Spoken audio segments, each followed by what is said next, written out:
So we are studying about deadlock avoidance algorithms, right?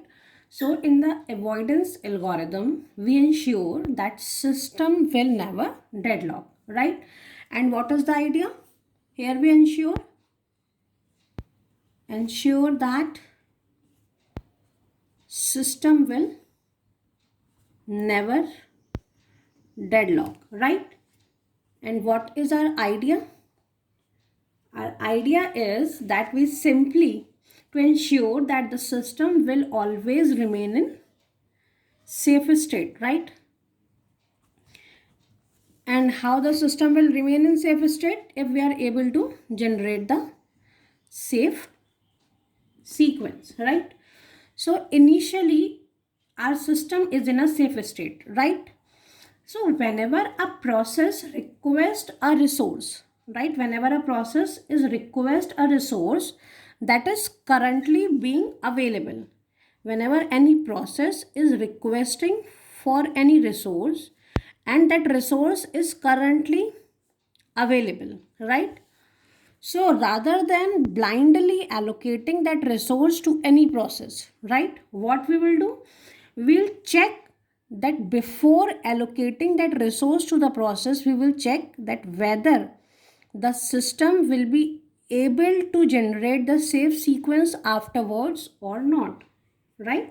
So that means whenever a process requests a resource that is currently available, so system must decide whether the resource can be allocated immediately or whether the process must wait, right?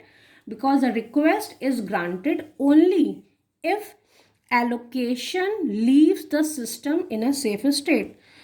Because in the last example, we had seen that initially with this scenario, we are able to generate the safe sequence, right? But if at any point of time, we had allocated one more resource to the P2 process, it leaves the system in an unsafe state, right? So before allocating any resource to the process, though resources available, we first check that whether it leaves the system in a safe state or not, then only we allocate the resource to any process. This way we are able to avoid the deadlock, right?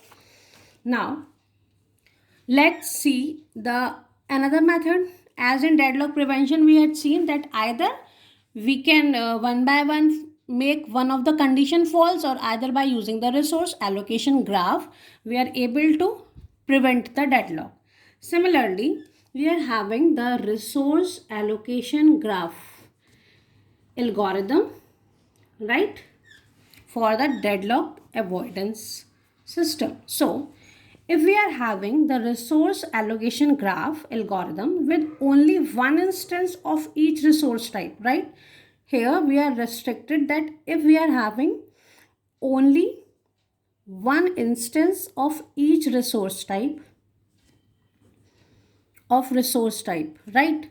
Then only we will be able to apply this resource allocation graph algorithm for deadlock avoidance, right? So here in the resource allocation graph, we had studied about the set of vertices, that is process and edges, and the set of edges, that is request edge and assignment edge, right? But here in deadlock avoidance algorithm, we are having one additional edge, and that is called as claim edge, right? Claim edge. So we had studied that in the deadlock avoidance algorithm, the processes had to declare its maximum, right? That maximum how many resources it requires for its execution. So here claim edge is basically indicating the future request, right? So claim edge is basically from process to resource, right? It is from process to resource. It is same like the request edge, right? But it is indicated by this dashed line. So this claim edge is basically indicating that this PI process may request for RJ resource at some time in future, right? At some time in future. this ith process can claim for this jth resource in future at some time, right? So when this pi process actually requests for this resource, that claim edge at that time converted into the request edge, right? At that time it converted into the request edge.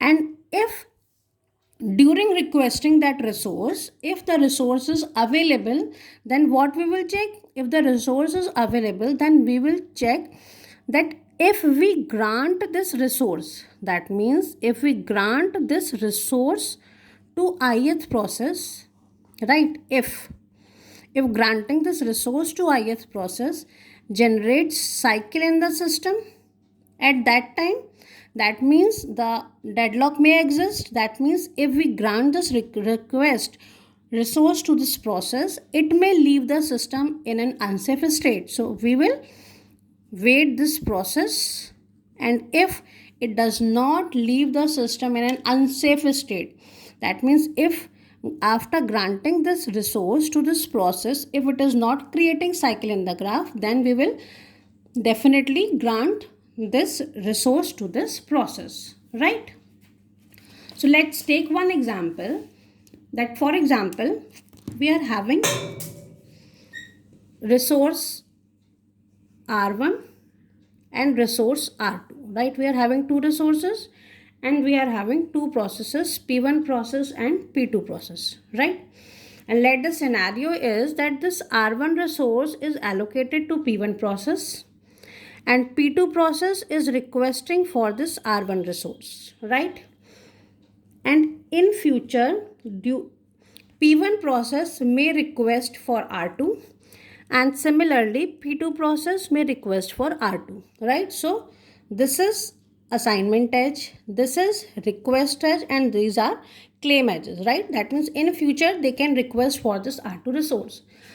Suppose at any point instance of time P2 request R2, right? So when P2 request R2, this claim edge will be converted into the request edge, right? Request edge. Now though R2 resource is available, it is not allocated to any process. So if we convert this request edge into the assignment edge, right? Into the assignment edge, then what will happen? It creates a cycle, right? With the help of cycle detection algorithm, we can check that it creates a cycle. So if allocation of R2 to P2, right, converts a system into an unsafe state, so what we will do? We just make this process wait. We will not allocate this R2 resource immediately to P2 process, right? So if we are having only single instances available of the resources, then by the cycle detection algorithm, we will be able to avoid the deadlock. But this case is applicable only when we are having the single instance of resource type, right? We cannot apply it to the multiple instances of resource type. So let's see that how we will apply what process we'll apply when we are having the multiple instances of the resource type. So let's see the banker's algorithm.